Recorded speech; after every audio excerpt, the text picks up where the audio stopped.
Les doy la bienvenida nuevamente a mi canal, a esta sección que se llama Videos Informativos, que tiene como propósito entregar información abierta para todo el mundo, que es extraída de muchas fuentes muy conocidas, entre Wikipedia fundamentalmente, y, y algún otro que dato por ahí, que son de común uso, todo el mundo la revisa.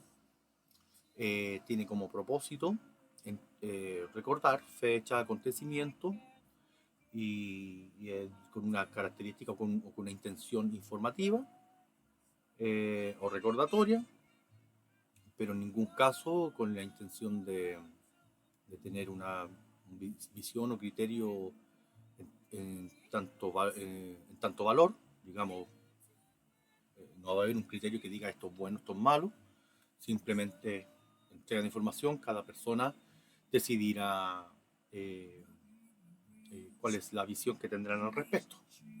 ¿Ya? Este canal no tiene esa intención con respecto a esto. ¿Mm?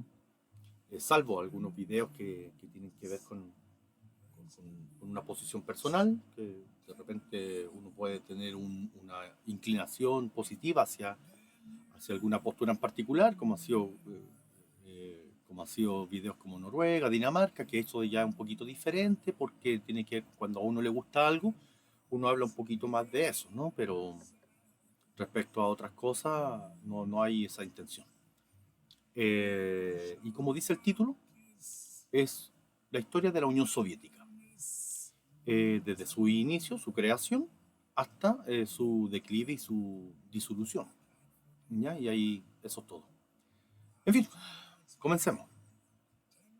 Entonces, para esto hay que minimizar esto. Ah, mm,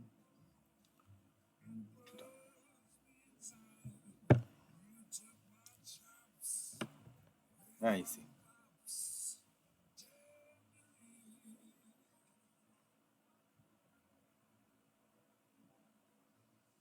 Ahí está. Bien, vamos a comenzar. Vista diapositiva. Bien, la Unión Soviética, ¿cierto?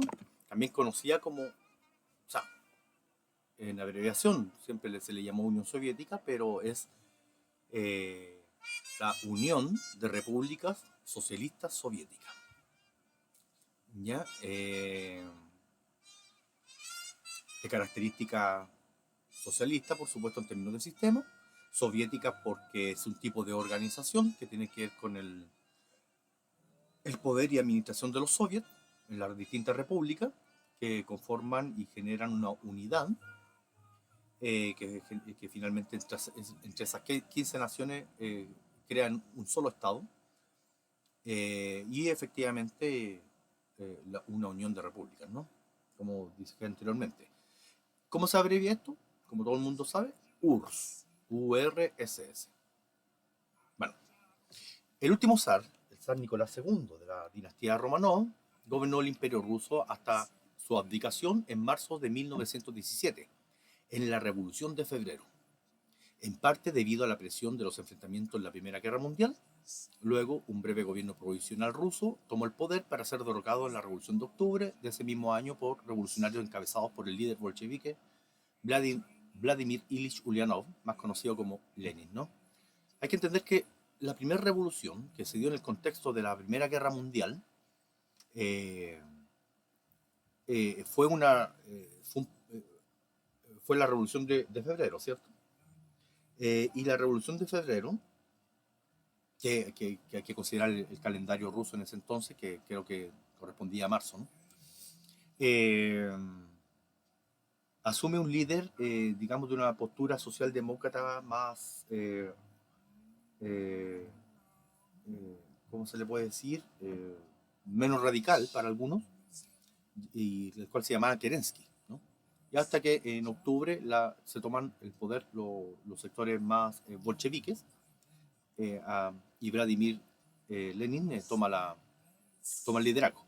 En diciembre de 1917, los bolcheviques firmaron un armisticio con las potencias centrales. Recuerden que estábamos todavía en la Primera Guerra Mundial. La Primera Guerra Mundial culmina en el 2018 y en plena guerra, fundamentalmente por las derrotas constantes que tenía el Imperio Ruso y además por el hambre que eso generó, la falta de armamento y de logística y provisiones y fundamentalmente comida, llevó a la revolución. Pero Rusia seguía en guerra, entonces tienen que firmar un armisticio, que eso la revolución lo hace con las potencias centrales, que en ese tiempo era la Alemania imperial, del canciller Otto von Bismarck, y creo que está el Kaiser Guillermo II. Y obviamente con el Imperio Austrohúngaro, y me imagino que con el Imperio Turco Otomano. Bueno, aunque en febrero de 2018 los combates habían reanudado, en marzo los soviéticos abandonaron la guerra definitivamente y firmaron el Tratado de Brest-Litov. El tratado, bueno, ahí está Lenin, el zar Nicolás II, ahí aparece Lenin y los líderes soviéticos, rusos, que firmaron la retirada de Rusia para preocuparse de su asunto interno, la revolución, y eso significó la pérdida de muchos territorios de Europa, si bien es Europa oriental, es el lado occidente de Rusia, o del Imperio Ruso en ese entonces, que implica gran parte del territorio polaco, bielorruso, ucraniano, y parte de un poco de la península de los Balcanes. Bien, continuamos. A partir de 1917 se produjo una larga y sangrienta guerra civil rusa entre los rojos y los blancos, que esa guerra culminó creo que en el 2022, con la victoria de los rojos, por supuesto, incluyó la intervención extranjera, la ejecución del zar Nicolás II y su familia, y la hambruna de 1921, que mató cerca de 5 millones de personas. Para hacerse una idea, esa hambruna provocó 5 millones de personas muertas, que equivalen a un cuarto de la población chilena.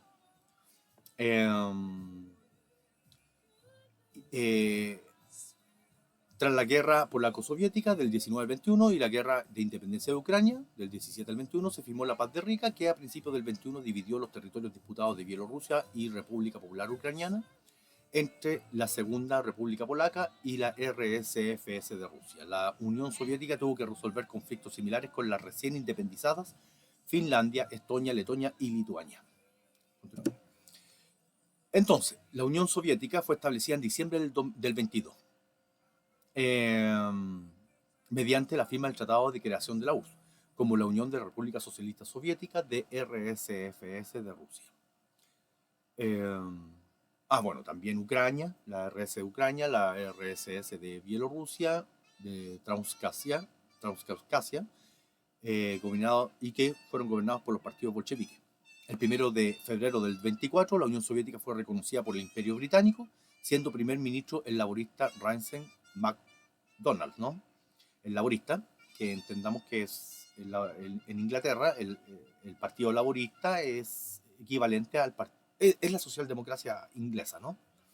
Y justo en ese momento gobernó la socialdemocracia, digamos, los laboristas en el Imperio Británico, y ellos reconocieron el nacimiento y la legalidad de la naciente república o Estado de Unión de Repúblicas Socialistas Soviéticas. Y en ese mismo año se aprobó una constitución soviética que legitimaba la unión en diciembre del 2022. Desde comienzo de la Unión Soviética, su gobierno estuvo basado en un unipartidismo administrado por el Partido Comunista de la Unión Soviética, es decir, un solo partido, ¿no? Después de la política económica del comunismo de guerra llevada a cabo durante la guerra civil, el gobierno soviético permitió que algunas empresas privadas coexistieran con la industria nacionalizada durante los años 20. Del mismo modo, la riqueza total de los excedentes alimentarios en el campo fue reemplazada por impuestos sobre los alimentos. Los líderes soviéticos sostuvieron que un gobierno de un único partido era necesario para asegurar que la explotación capitalista no regresara a la Unión Soviética y que los principios del centralismo democrático representaran la voluntad del pueblo. El debate sobre el futuro de la economía constituyó el telón de fondo en la lucha por el poder que se desencadenó entre los líderes soviéticos tras la muerte de Lenin en 1924. En un principio, Lenin iba a ser reemplazado por un liderazgo colectivo compuesto por Grigori Zinoviev, Lev Kamenev y Stalin. ¿cierto? Que los tres correspondían a distintas zonas de la Unión Soviética. ¿Ya? Es decir, una especie de junta, ¿no? Que tomara decisiones en colectivo. El 3 de abril del 22, Joseph Stalin fue nombrado secretario general del Partido Comunista de la Unión Soviética y Lenin lo había nombrado jefe de inspección de los trabajadores y campesinos. Al considerar gradualmente su influencia y aislar o limitar a sus rivales dentro del partido, Stalin se convirtió en el principal dirigente soviético. En octubre del 27, Grigori Zinoviev y León Trotsky fueron expulsados del Comité Central tras el inicio de la Gran Purga. Zinoviev fue ejecutado en el 36, al inicio de la Guerra Civil Española, mientras Trotsky fue expulsado de la URSS en el 29, la caída de la Bolsa de Wall Street, coincide con el año, y asesinado en 1940, un año de haber empezado la Segunda Guerra Mundial. Ahí aparece Stalin a la izquierda, al centro León Trotsky y Zinoviev a la derecha. En 1928, Stalin introdujo el primer plan quinquenal, que fueron muchos planes quinquenales que se hicieron a lo largo de la Unión Soviética, pero solamente aquí se plantea el primer plan quinquenal, destinado a construir una economía socialista. Esto a diferencia del internacionalismo proletario expresado por Lenin y Trotsky, a través del curso de la revolución. Apuntó al socialismo en un solo país. En la industria, el Estado asumió el control de todas las empresas existentes y emprendió un programa intensivo de industrialización, y en la agricultura fueron establecidas las grandes colectivas, los kolkhozes, o kolhozes, como le llaman algunos, por todas partes en el país. Tras la desculanización, ahí va a aparecer lo que son los kulaks sobrevivientes fueron perseguidos y muchas veces enviados a los gulags, también se va a explicar, a realizar trabajos forzados. Los trastornos sociales continuaron a mediados de la década del 30. Aquí habla de una diferenciación entre posturas ideológicas, o digamos, más que ideológicas, tácticas respecto al camino a seguir una vez nacida la Unión Soviética, y mientras que había un sector que liderado por Stalin, que planteaba la necesidad de crear una nación poderosa, fuerte, habían otras posturas que decían que había que invertir más en la internacionalización de la ideología de la influencia mundial, ¿cierto? Y tiene que ver con interpretaciones respecto a cómo construir socialismo. El primer plan quinquenal del 28-32, el objetivo del primer plan quinquenal era levantar la industria pesada de la Unión Soviética sin recurrir a la ayuda de los países extranjeros, pero la URSS continuaba siendo un país agrario, por lo que se debía realizar antes una importante reforma agraria.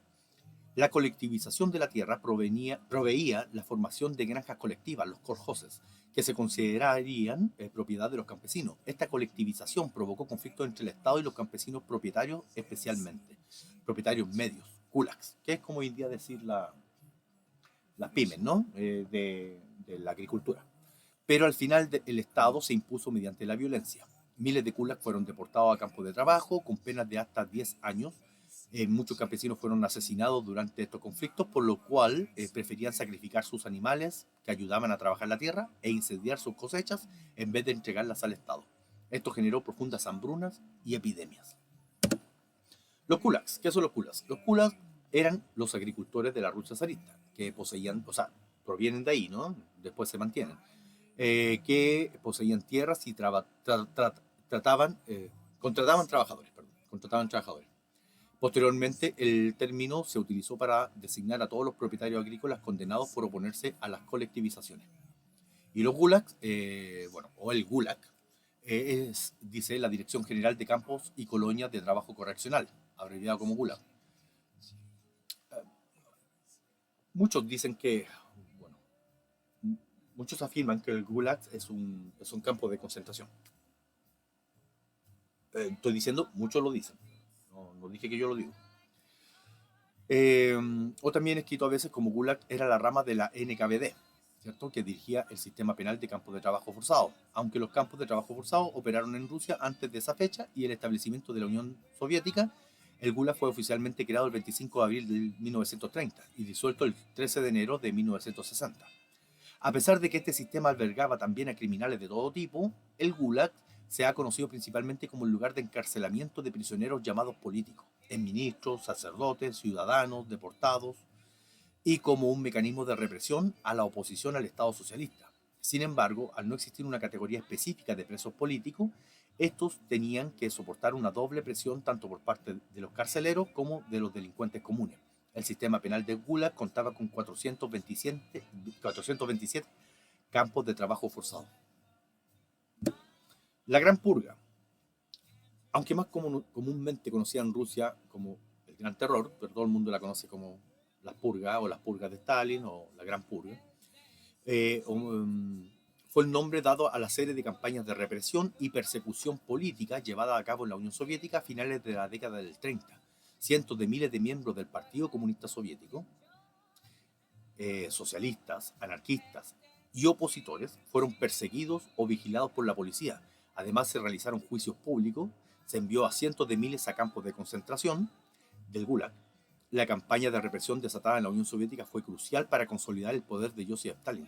Si bien los soviéticos justificaron posteriormente esta cruenta medida, argumentando que se limpió el camino de elementos saboteadores o disidentes para la futura guerra con la Alemania nazi, una gran cantidad de las víctimas eran miembros del Partido Comunista y líderes de las Fuerzas Armadas.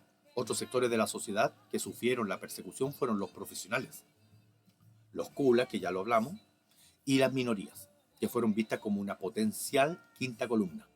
La gran mayoría de estas detenciones fueron llevadas a cabo por el Comisariado del Pueblo para Asuntos Internos, también conocido como la NKVD. En las farsas judiciales más importantes llevadas a cabo durante la Gran Purga tomó parte Andrei Wyshynski, quien fue fiscal general de la URSS entre marzo del 35 y mayo del 39. Wyshynski mostró un amplio empleo de lo que la tradición clásica llamaba confessio es regina probationum, que es algo así como latín, creo, la confesión del acusado en la prueba reina. Con el fin de conseguir estas confesiones, en el 37 el Comité Central del Partido Comunista de la Unión Soviética dio el visto bueno a la NKVD para el empleo de la tortura como medio para arrancar confesiones en los casos contra los llamados enemigos del pueblo. Según la memoria del fiscal militar Nikolai Afanasiev, fue precisamente Andrei Wyshynski quien en mayo del 37 le sugirió a Stalin, en presencia de Nikolai Yezhov, emplear la tortura para hacer confesar al mariscal Mikhail Tukhachevsky durante la instrucción del caso de la organización militar trotskista antisoviética. Antecedente. Antes de la Gran Purga, el término purga era utilizado para expresar la expulsión masiva de miembros del Partido Comunista de la Unión Soviética. La purga más grande de este tipo había ocurrido en el 33 con 400.000 personas expulsadas. En el 39 al 56, el término se le añadió no solo la expulsión, sino el arresto, el cautiverio, la deportación y en algunos casos la ejecución. La Gran Purga de Stalin resultó en la ejecución de muchos viejos bolcheviques que habían participado en la Revolución de Octubre. La cifra de muertos es incierta, con una amplia gama de estimaciones. Según los archivos soviéticos desclasificados entre el 37 y 38, la NKVD arrestó a 1,5 millones de personas, de las cuales fueron fusiladas 681.692. El exceso de muertes durante la década del 30 en su conjunto estaba en el rango de 10 a 11 millones de personas. A pesar de la confusión de mediados a finales de la década del 30, la Unión Soviética desarrolló una poderosa economía industrial en los años precedentes a la Segunda Guerra Mundial, convirtiéndole en una potencia industrial a nivel internacional. La década del 30 vio la cooperación más cercana entre los países occidentales y la Unión Soviética. En el 33 se establecieron relaciones diplomáticas entre Estados Unidos y la Unión Soviética. 4 años más tarde, la URSS apoyó a la República Española en la guerra civil de la misma contra el golpe de Estado de los sublevados, apoyados por la Italia fascista y la Alemania nazi. No obstante, después de que el Reino Unido y Francia concluyesen los acuerdos de Múnich con la Alemania nazi, la Unión Soviética realizó tratos con este último país, concluyendo el pacto Ribbentrop-Molotov, pacto de no agresión nazi-soviético, y el tratado alemán-soviético de amistad, cooperación y demarcación. Estos dos tratados, el primero, el que le dio tiempo a Stalin y a la Unión Soviética para prepararse para la guerra, porque la guerra comienza en el 39, pero la Alemania nazi invade la Unión Soviética en el 41. Entonces tuvo 2 años la Unión Soviética para prepararse, trasladar, por ejemplo, la industria armamentista a través después de los Urales, más en Siberia, y así protegerla, y entre otras cosas. También el tratado de amistad, cooperación y demarcación tiene que ver con que una vez iniciada la guerra, soviéticos y alemanes se dividen Polonia. Los dos invaden Polonia, primero invade Alemania, por supuesto, y la Unión Soviética invade posteriormente el sector oriental y se divide en Polonia. Esto desencadenó la invasión soviética de Polonia en el 39 y la ocupación de Lituania, Letonia y Estonia, que son los países bálticos hoy en día, que se encuentran al noroeste de lo que es hoy en día Rusia, ¿no? En 1940. A finales de noviembre del 39, al verse incapaz de forzar a Finlandia a mover su frontera a 25 kilómetros de Leningrado por medios diplomáticos, como no lo pudo hacer, Stalin ordenó la intervención del Ejército Rojo en dicho país, lo cual provocó la llamada Guerra de Invierno. O sea, el Ejército Rojo invadió Finlandia. ¿Qué pasó ahí? Los finlandeses resistieron, manejaban tácticamente su territorio muy bien, y esto provocó puras derrotas, muchas derrotas del Ejército Rojo soviético, y finalmente tuvo que retirarse el Ejército Rojo de Finlandia. Finlandia logró mantenerse.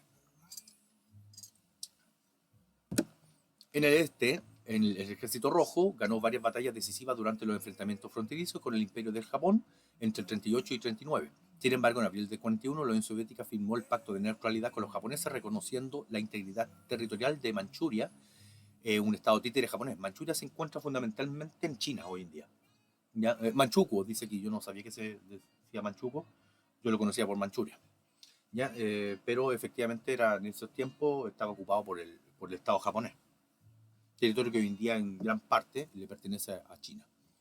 ¿Ya? La Unión Soviética tuvo relaciones oficiales con prácticamente todas las naciones de la década del 40, como miembro de las Naciones Unidas durante su fundación en el 45, se convirtió incluso en uno de los 5 miembros permanentes del Consejo de Seguridad de la ONU, que le dio el derecho de veto a cualquiera de sus resoluciones. Esto es importante, ¿eh? Pues se entiende que la Unión Soviética tenía influencia también en la ONU y en sus resoluciones, a eso me refiero. Durante la inmediata posguerra, la Unión Soviética reedificó y expandió su economía al mantener su control estrictamente centralizado. La Unión Soviética ayudó a la reedificación de los países del bloque del Este en la posguerra, mientras los convertía en estados satélite con la fundación de la alianza militar, el Pacto de Varsovia. Que el Pacto de Varsovia también se entiende como una respuesta al nacimiento de la OTAN, ¿ya? En 1955, y con la formación del Consejo de Ayuda Mutua Económica, o Comecon, del 49 al 91, todo el periodo de la Guerra Fría, este último un equivalente a la Comunidad Económica Europea. Más tarde, la Comecon suministró ayuda a la eventual victoria del Partido Comunista de China y vio crecer su influencia en otras partes del mundo. Por temor a sus ambiciones, el Reino Unido y los Estados Unidos, aliados de la Unión Soviética durante la Segunda Guerra Mundial, se convirtieron en sus enemigos en la subsiguiente Guerra Fría. Los dos bloques se enfrentaron directamente utilizando la mayor parte de su fuerza. Bueno, aquí me salté la Segunda Guerra Mundial, pero finalmente todos conocemos un poco esa historia, que tiene que ver con que en el 41, a través de la Operación Barbarroja, la Alemania nazi invade la Unión Soviética, y después finalmente de todo su avance, fueron frenados primero en Moscú, y finalmente propinándole la mayor derrota que habían tenido los nazis hasta el momento, que fue en Stalingrado, y que fue el inicio del declive de los nazis, o de la Alemania nazi, que culminó con la llegada de los soviéticos a Berlín, ¿ya? Y posteriormente eh, la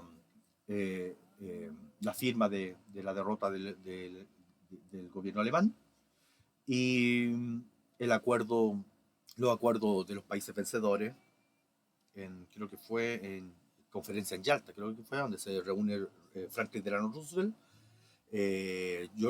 Winston Churchill y Stalin, ¿no? Y deciden qué hacer con Alemania, y la división de Berlín, y la Alemania Oriental, la Alemania Occidental, y las partes cómo iban a ser ocupadas.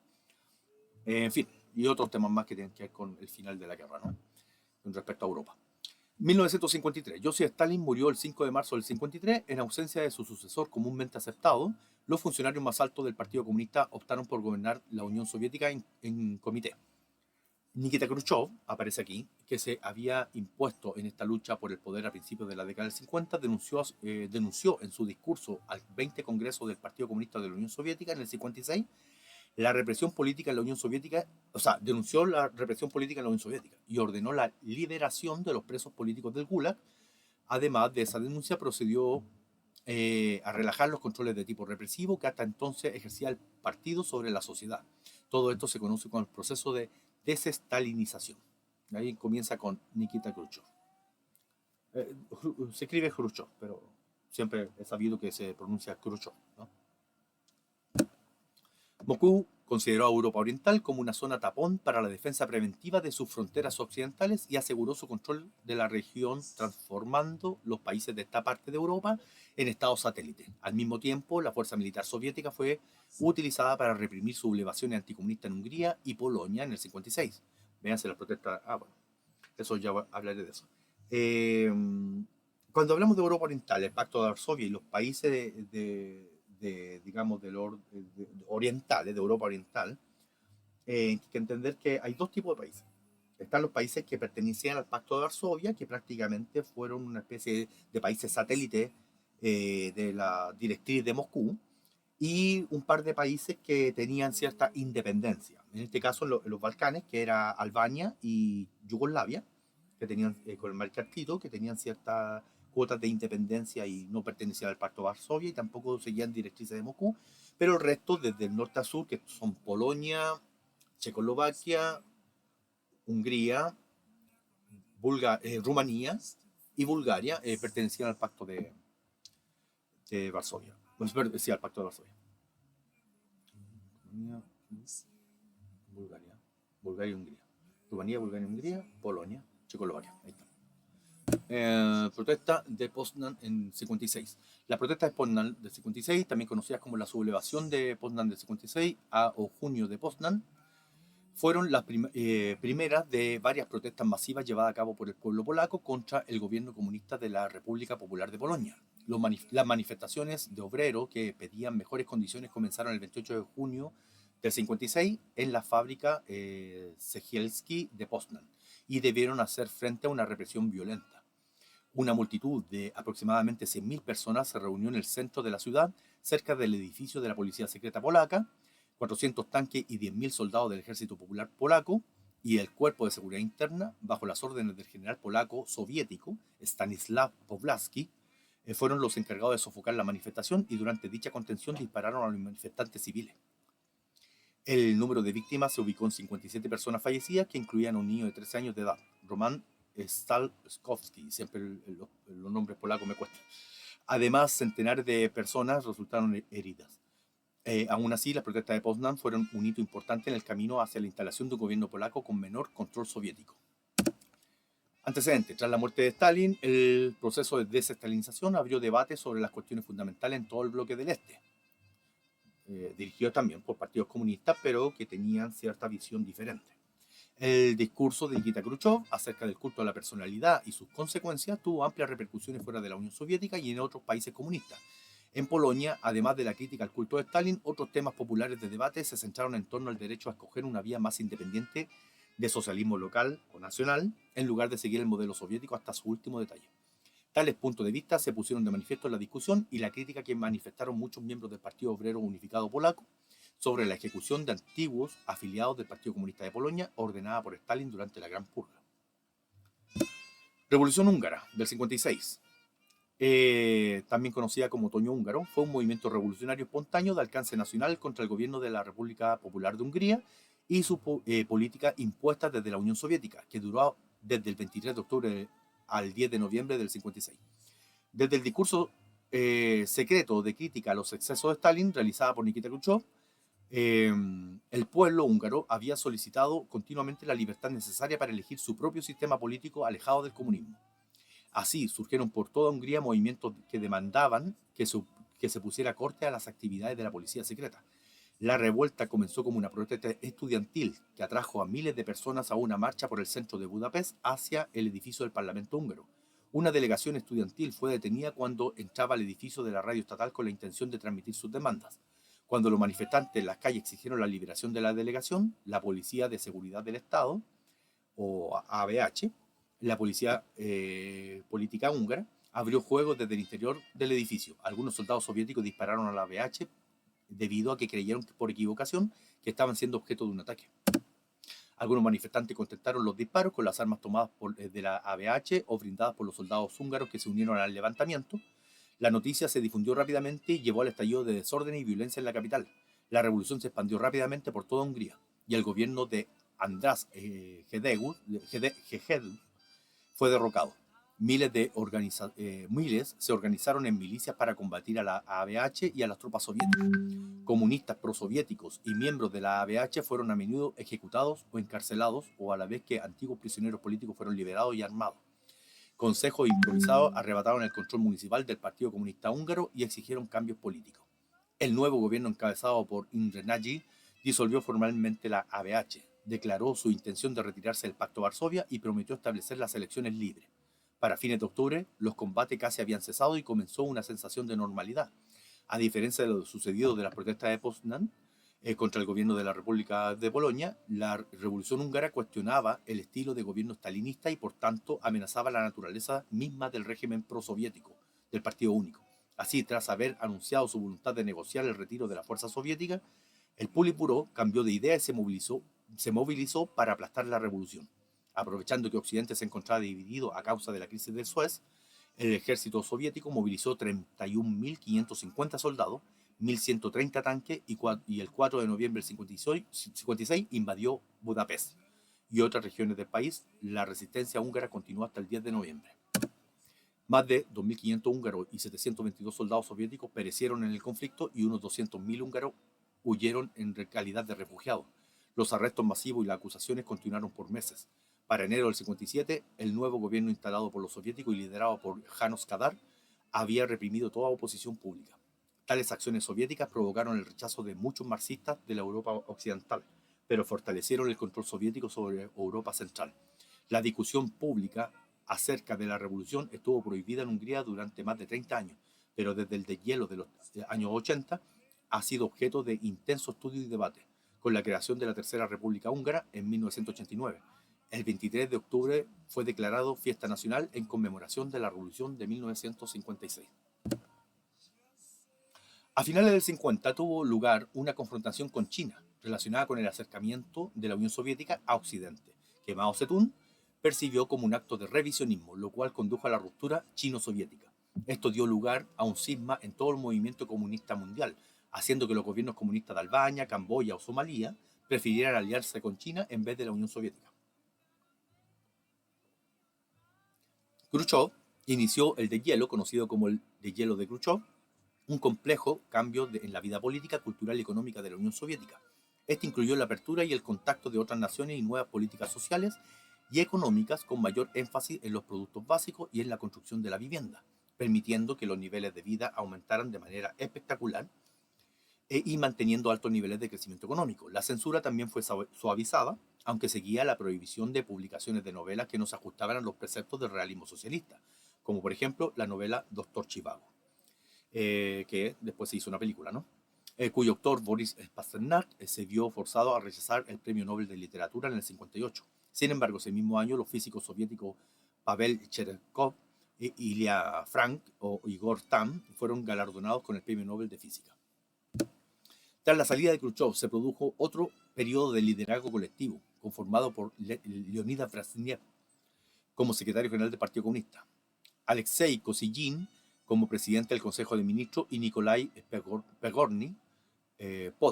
Podgorny como presidente del Presidium del Soviet Supremo, que duró hasta la década del 70, cuando Brezhnev se estableció como la personalidad soviética más importante.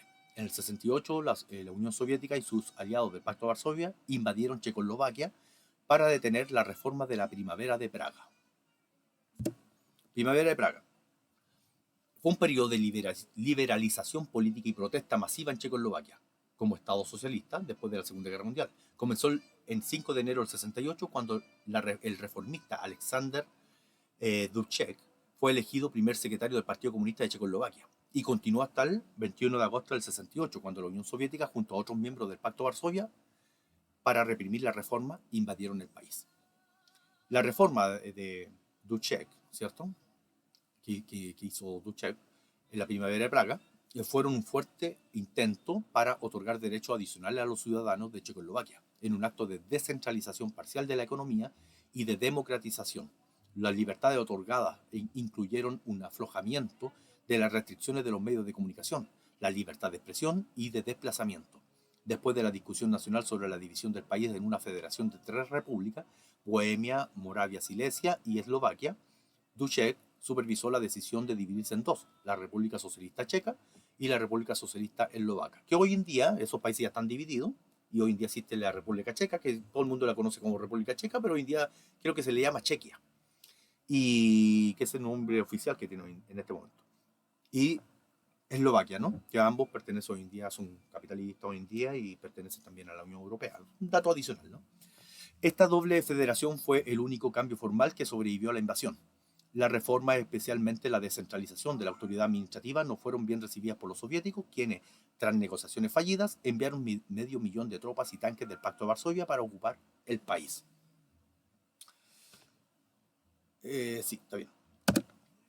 The New York Times citó informes de 650.000 hombres equipados con las armas más modernas y sofisticadas del catálogo militar soviético. Una gran ola de emigración barrió Checoslovaquia. La resistencia se expandió a todo el país, lo que implicó un intento de fraternización, el sabotaje de las señales de tráfico, el desafío de los toques de queda, etc. Si los militares soviéticos predijeron que llevaría 4 días dominar el país, la resistencia se mantuvo durante 8 meses, hasta que finalmente fue burlada por estratagemas diplomáticas y se convirtió en un ejemplo de alto perfil de la defensa basada en civiles. Hubo actos esporádicos de violencia y varios suicidios de protesta por inmolación. El más famoso fue el de Jan Palach. Pero no hubo resistencia militar.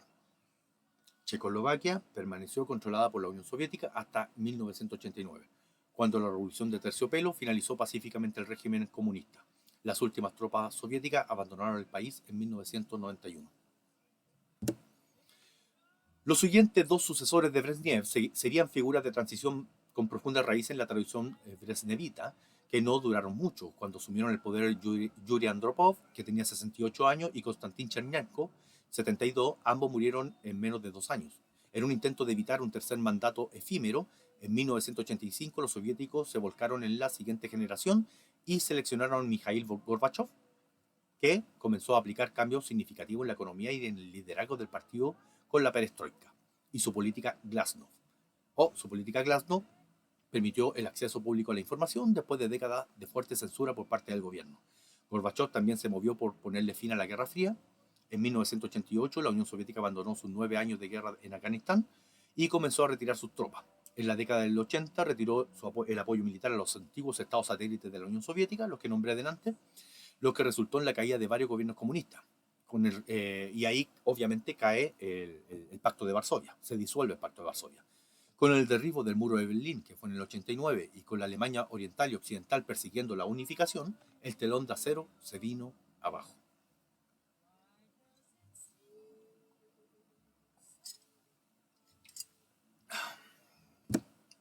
Hasta la caída del muro de Berlín y la reunificación alemana, ¿no?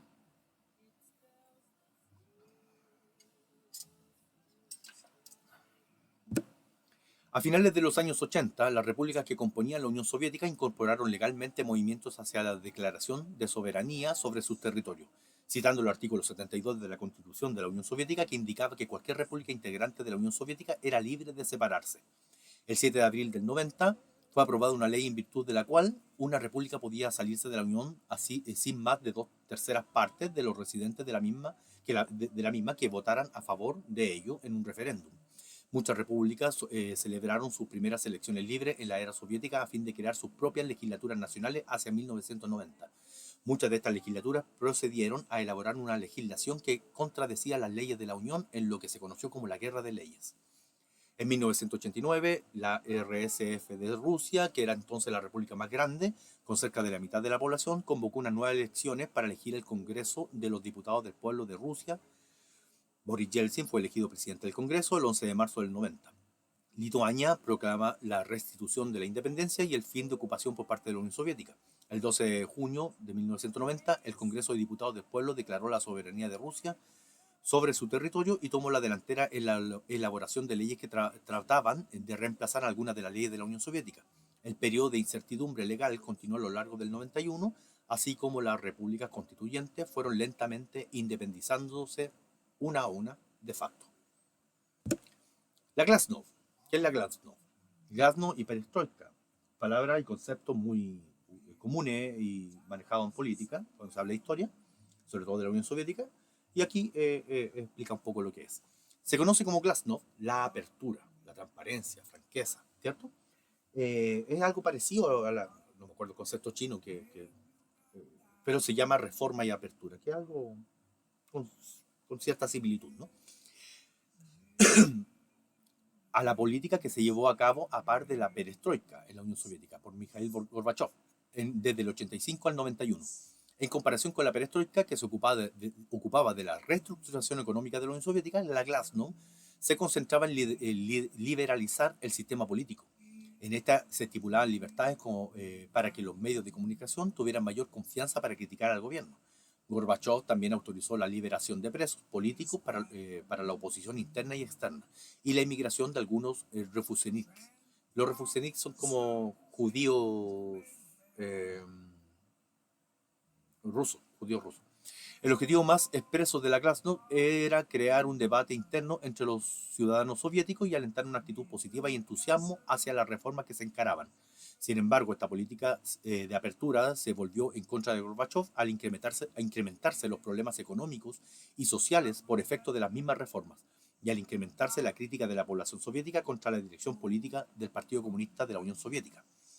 Durante la Glasnost se dieron a conocer al público, entre otras cosas, hechos de violencia, represión política de la época stalinista, que hasta entonces permanecían secretos por cuestiones de Estado. Con este fin, fueron modificadas las reglas para el acceso a los archivos estatales cuyos documentos secretos, a principios de 1987, representaban más del 50% del total. La meta de Gorbachev con la Glasnost era en parte ejercer presión sobre los conservadores del Partido Comunista que se oponían a la perestroika. En 1921, la línea dura del partido de la KGB y realizó un fallido golpe, la línea dura del partido y de la KGB realizó un fallido golpe de Estado contra la firma del nuevo Tratado de la Unión, negociado por Gorbachev, buscando revertir el plan de reformas que consideraban dispersaría demasiado el poder del gobierno central en favor de la República de la Unión Soviética y que destruiría el Estado socialista. Al fracasar dicha revuelta, es ahí cuando asume Boris Yeltsin, al sacar a Rusia de esa situación, del intento de golpe de Estado. Al fracasar dicha revuelta, aumentó considerablemente la impopularidad de los líderes conservadores que había apoyado el golpe del grupo de miembros del gobierno y de la KGB contra Gorbachev, siendo que como reacción, los elementos más derechistas del Partido Comunista o de la Unión Soviética asumieron el mando en medio de la acelerada descomposición del aparato político soviético. Las repúblicas de la Unión Soviética empezaron a proclamarse como independientes en forma sucesiva, sin que desde Moscú se pudiera impedir dicho proceso.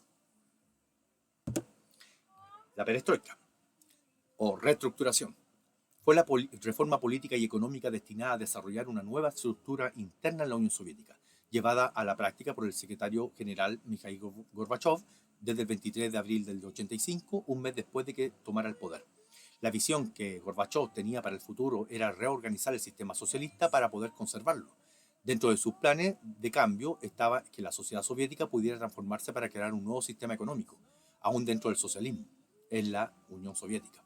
Este proceso estuvo lleno de conversiones hacia la democracia, como se entendía en Occidente, en la política y en los miembros del Kremlin, y trajo consigo una enorme cantidad de consecuencias en la economía y en la sociedad.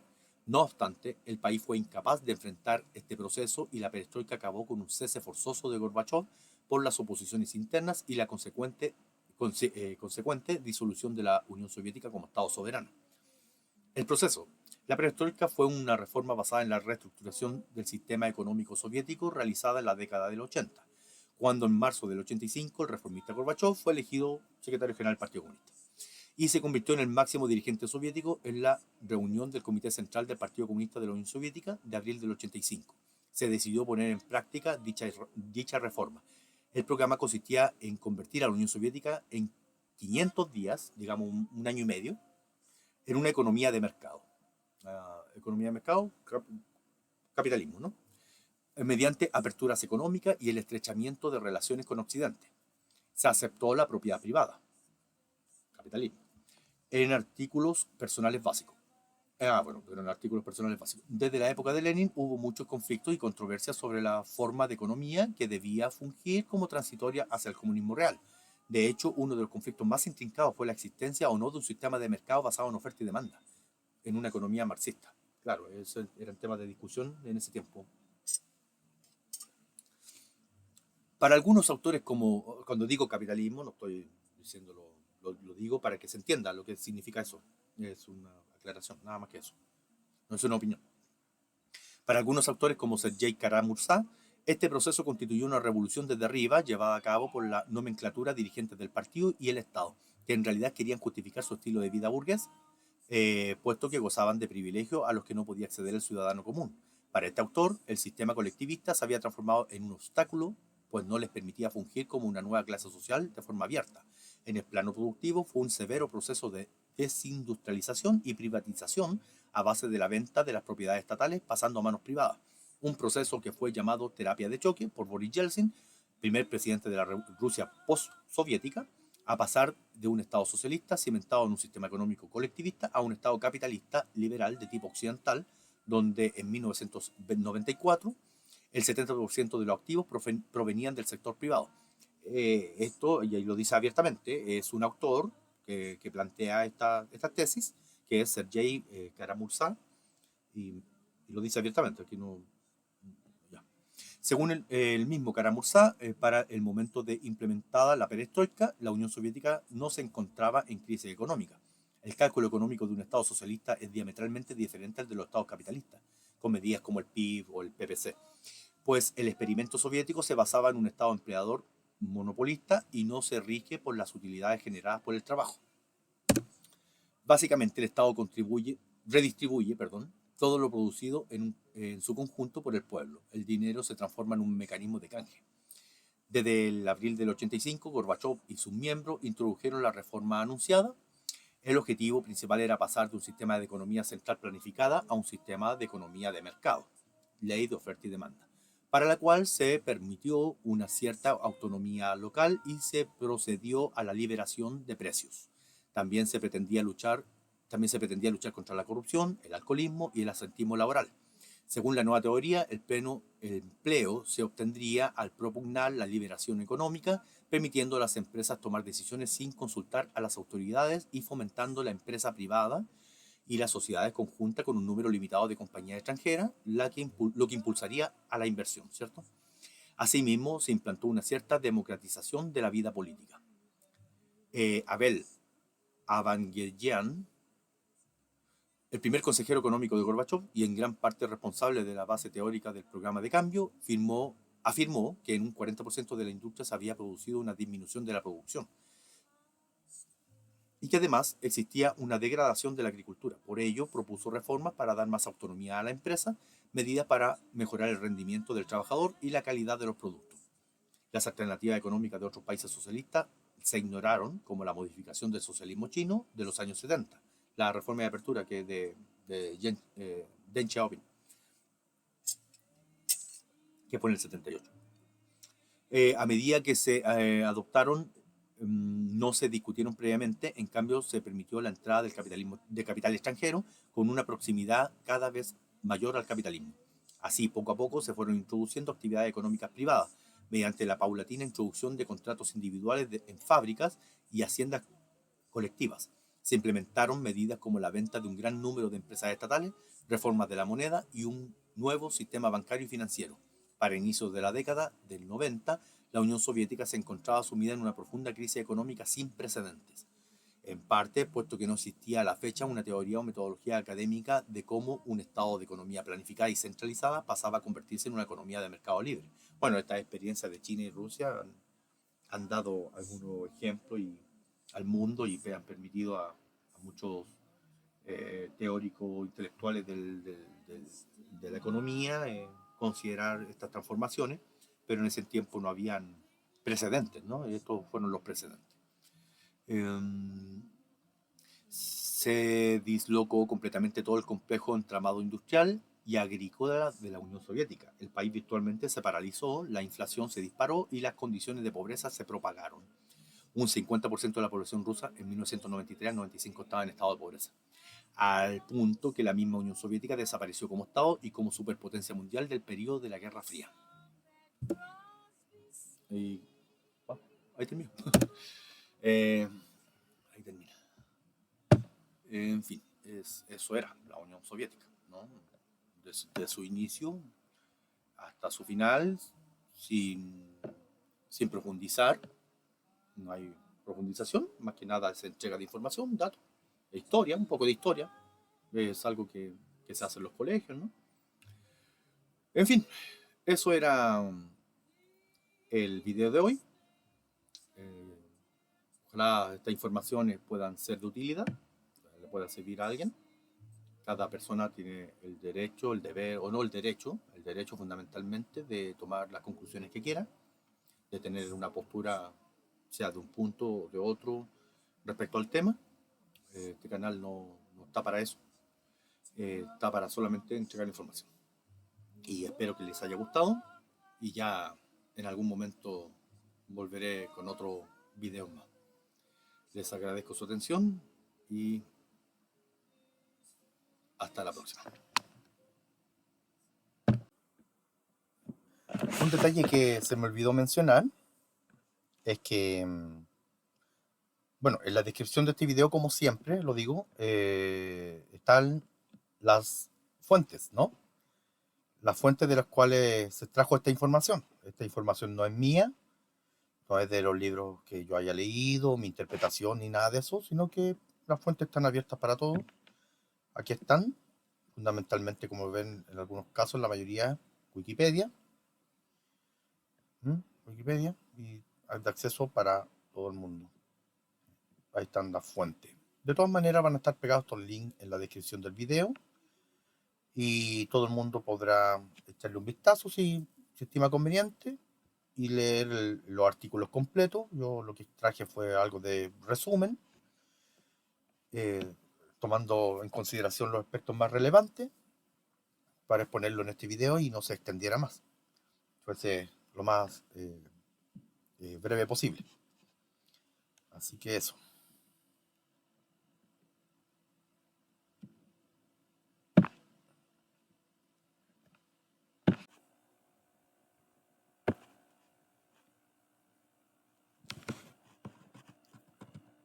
Si consideras que esta información entregada en esta sección de este canal es de importancia, es de relevancia, te gusta o es de utilidad y quieres ayudar a fomentar el crecimiento de este canal y de su financiamiento, entonces ingresa a este canal y si lo deseas, puedes hacer una donación con este link que aparece acá de PayPal y estaríamos muy agradecidos de eso y de esa forma el canal pueda ir creciendo.